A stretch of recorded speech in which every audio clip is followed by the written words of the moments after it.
Everyone, my name is Miriam. I am the mom of 2 kids with celiac disease. We learned about their diagnosis over 13 years ago, and I started a company called Delicious Without Gluten, and we make breads and sweets. And I have gotten to so much knowledge over the years, and I would love to share with all of you tips and tricks of things that may help you all. I decided today to do something for the holidays since we are close. We're going to be making a bûche Noël, which is a Christmas log. Also, we can make miniature ones, which are like Swiss rolls.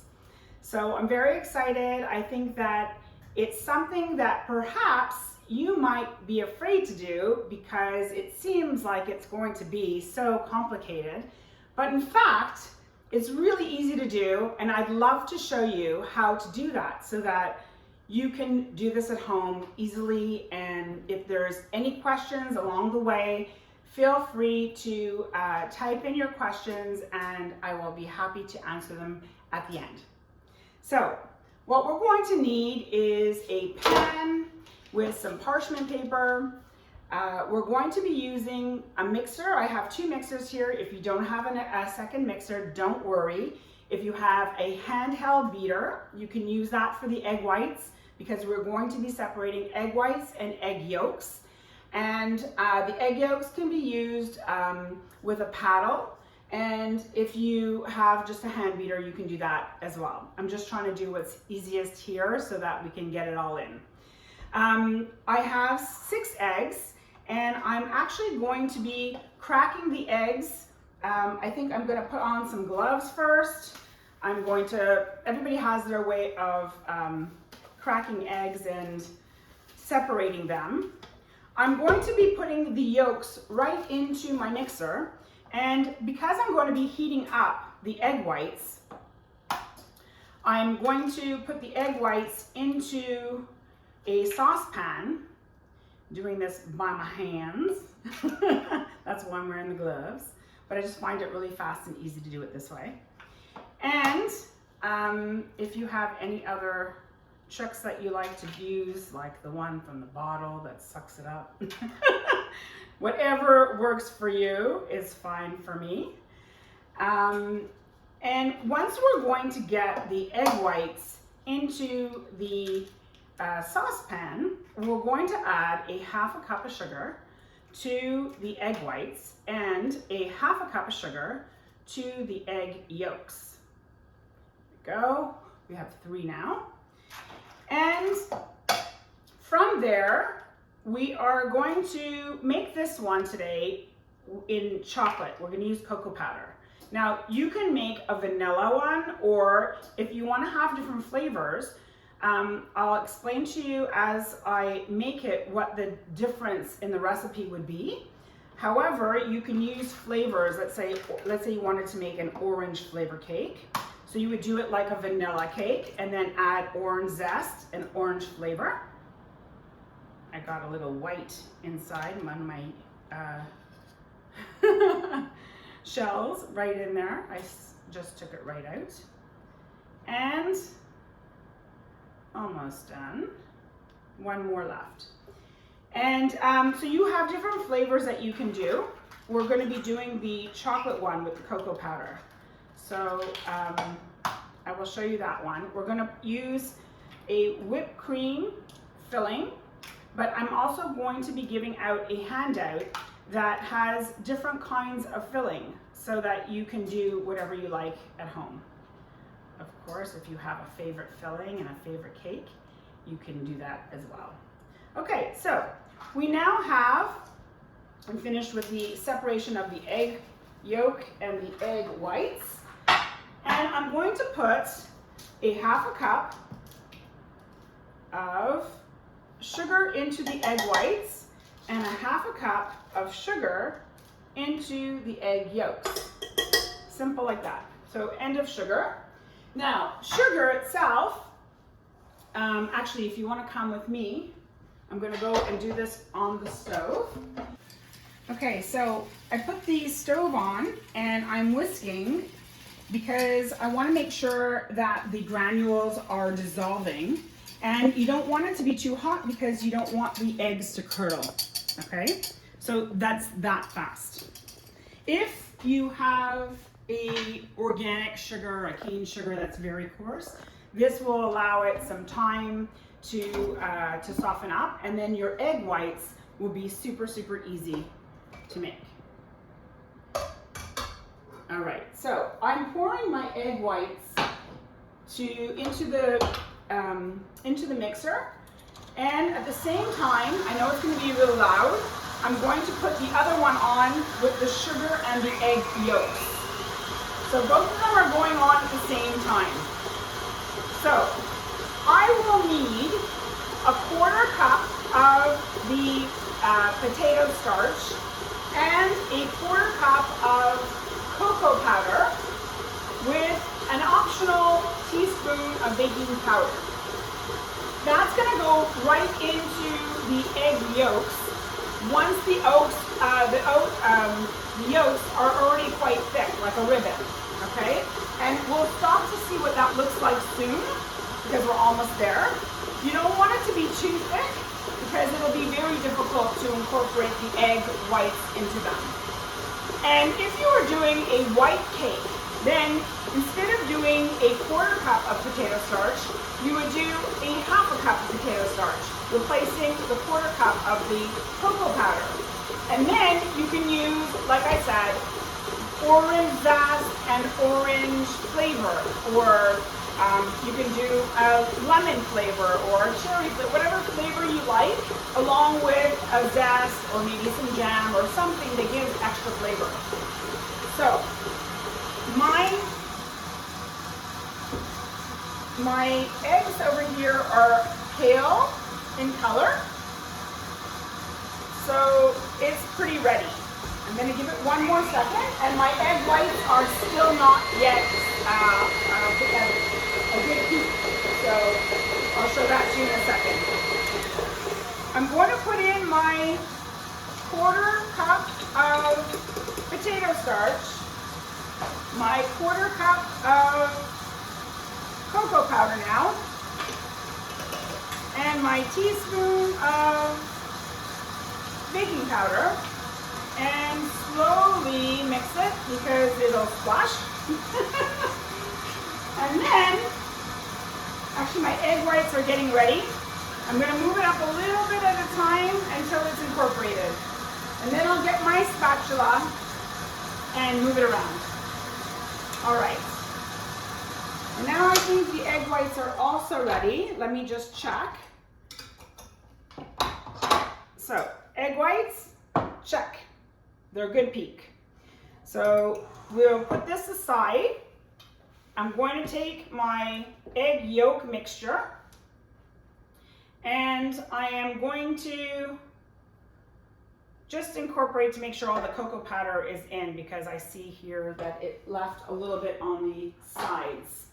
Okay, we want to make sure it's all even, and I just need to incorporate like that. So now we have an even mix. Now the mix is a bit heavy, which is good, and we don't want to scare these egg whites into there all at once. So we're going to do little bit by little bit. So you take a little bit of the egg white and you bring it inside and you mix it, you fold it in. And as you fold it in, it becomes looser and looser, not as heavy as the egg yolks are. So again, fold in, gets a little bit looser, nice. And a little bit more. And I think once it already feels like it's nice and airy and easy to put your spatula through, you see how much looser it is, we can add the rest of the egg whites. You are pretty much done. So I think this is a very, very easy recipe to do. Because we heated up the egg whites, it was very easy to beat them without having any problems. I know that some people have problems when they do egg whites. So this technique always wins. So I'm going to mix it up so that the bottom and the top are all incorporated, and you should get some kind of light colored chocolate. And what we're going to do is just pour it right inside the pan, and I'll show you how to use that tool. It's we call it a spatula, but everything is like called a spatula because this is also called a spatula. But in cake decorating, that's also called a spatula. It's a flat decorating tool that is used to spread icing on cakes. And I use it also to spread this batter because it makes my life so much easier. Let me show you what that is. See, it's a little angled. And I'm going to show you how I do that. Let's get the rest of this in. So I just move it from side to side. You want it as even as possible. Make sure that all the batter does not stay in the center. And we don't want to exceed the sides because you don't want it to stick in the oven, because you need to take this cake off of the parchment paper, which I will show you how to do. So we're just smoothing the whole thing evenly onto the pan, and then it'll go in the oven for 15 minutes at 350. So again, it's not very long. And when you take it out of the oven, it should spring back a little bit. And that's how you'll know that it's done. Because if it doesn't spring back, you gotta put it back in the oven. So almost done. Just wanna make sure 100% that I have something that is even. And even if it's not perfectly even, don't worry, because you're gonna roll it up. No one's gonna see that. It's all gonna be hidden. So wherever it's a little bit thicker or thinner, you can add less or more of the filling and you're all good. So I am done. I'm just gonna end with a little bit more batter right there, and it's ready to go into the oven.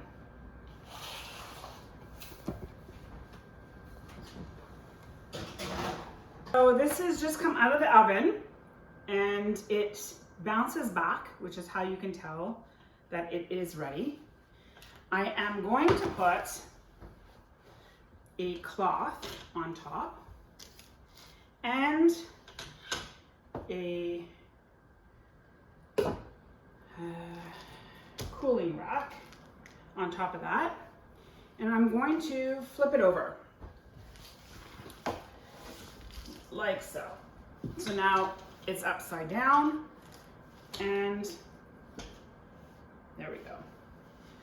So there we go.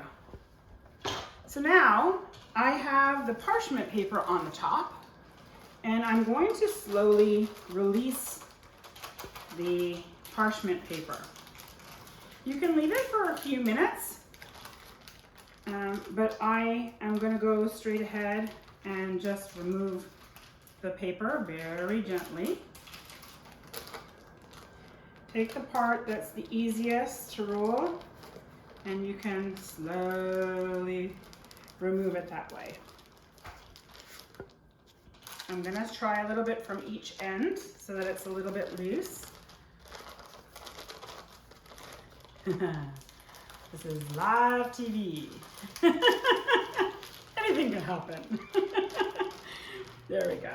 So we have our beautiful cake, unrolling the parchment paper, slowly, slowly, slowly, and voila!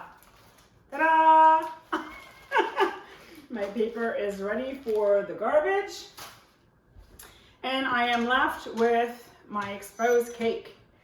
What I'm going to do is, I have some icing sugar. I want to roll it up, but I don't want it to stick to each other. So I'm going to use a little bit of icing sugar, but I also don't want it to be too sweet. I like chocolate sometimes because it's not sweet. And so I'm just gonna dust a little bit of icing sugar, and then I'm gonna go and get my cocoa powder, and I'm going to sprinkle a little bit of cocoa powder on it. It gives it extra flavor, absorbs, the cake absorbs it, and it will also act as something to make it smooth and soft so that when you roll it up, it doesn't stick to each other. So I'm just gonna use my glove and push it like that. And I'm going to take my tea towel and then wrap it and make a skull like this. And we do that to keep the flexibility of the cake. And you do that until the cake itself is actually cooled down. So I'm gonna put this aside and we'll be able to fill it up. You don't want to fill it up with icing. I have here some Cool Whip. I'm not going to put that in right away because it will melt. So you want it to cool off first. Okay, so what we're going to do is I have one that I did before earlier. And I just want to show you how to do the mini ones with this one while we're waiting for the other one to cool. I'm going to take out a knife, any kind of knife. So this is the width of your big pièce de résistance. It's the big Christmas log that you're going to use because you need something the width of your cake. And as it's rolled and it's beautiful, it'll be really nice and big. But what if you wanted to make smaller ones and have each one cut and filled and then just rolled as a mini one? Like you can have that as a plated piece. So what I'm gonna do is I'm just gonna cut a small piece. You can do this with all of it. You can cut them 4 across and 4 down or smaller or whatever. And we're going to be doing this with the larger one soon, but I just wanted to show you how this can work. So you put in some cream, some filling, and again, you can use any kind of whipping cream or non-dairy cream or icing, whatever you like to put inside your Swiss roll. And we just roll it up like this. So now this looks like a little mini Swiss roll. We're going to decorate it with chocolate on top. So I'm gonna do the large one once the big one is ready. And we'll be icing the top of it. But this is how you would do a mini one, okay? So I'll just place that here for now. It makes great party little treats. So I like to do little mini ones. Now, I'm going to take the large one and unroll it. You can continue to check to see if it is cold enough. I think we are fine for now. I've waited a little bit. And then we're going to do the same as we just did with the mini one. And we're going to place our filling right inside. And again, with the same spatula, you can spread it. So just want to let you know that you can put any kind of filling inside. And you can also put in, let's say you were doing a vanilla cake and you wanted to do sort of like a strawberry thing. So let's say you would want to do whipped cream and then fill it with strawberries. You can do the strawberries, cut them up nice and thin, and you can spread them all over the whipping cream. So that would be a nice addition too. Or if you were doing, let's say, the lemon cake, you can cut up little pieces of lemon for an extra tart, an extra tart flavoring, or an orange cake, or if you wanted to put in some cranberries or cherries or whatever you wanted to put in. So you fill it up, and now we can roll this up. Pretty much like a sushi roll, actually. And we're going to place this, I'm going to take this off, and we're going to place this on top, like so. Now, you can have extra cream on the sides, and you can have or extra cream inside so it's pouring right out. You can decorate the entire thing over here with strawberries, with caramels, with a box of chocolates, whatever you like. Right now, I actually melted a little bit of chocolate and decided I was going to do some kind of a drip. So let's see what happens. I'm just gonna pour some chocolate on top and let it drip. There we go. Now if I melted the chocolate and added a little bit more oil inside, like a canola oil, I could get a very thin chocolate, and that also will do the job. It'll cover less. Just want to get more drip in there. Does that look good? And on top of that, I am going to try a little bit of the white chocolate. So I'll drip a little bit of that. Actually, you know what? We can put this in a piping bag and just go back and forth. So let me actually make a piping bag out of a Ziploc. I have a Ziploc over here, so we can try and do that. It's very easy. I'm going to pour my white chocolate into a bag, and just like that, I'm going to close it up, and I'm going to take a little scissor and a tiny, tiny, tiny little hole, and then I'm going to squeeze the chocolate. I think I didn't make the hole big enough. There we go. Needs a little bit bigger of a hole. Let's go. I was afraid to go too much. So we can have a little bit bigger of a... Oh, I want to show you this, but I think my chocolate is not melted enough because I waited too long. It's very forgiving. I don't know if it's going to work though, because I don't have enough liquid here. I'm going to have to melt the chocolate one more time in the microwave. So I can do that right away. It's good when things like that happen so that you can actually fix things up. Just give it a couple of seconds. Okay. Now it's going to come easily. You see? Well, easier anyway. And after this, you can still put on some powdered sugar, or you can, let's see, we have our powdered sugar over here.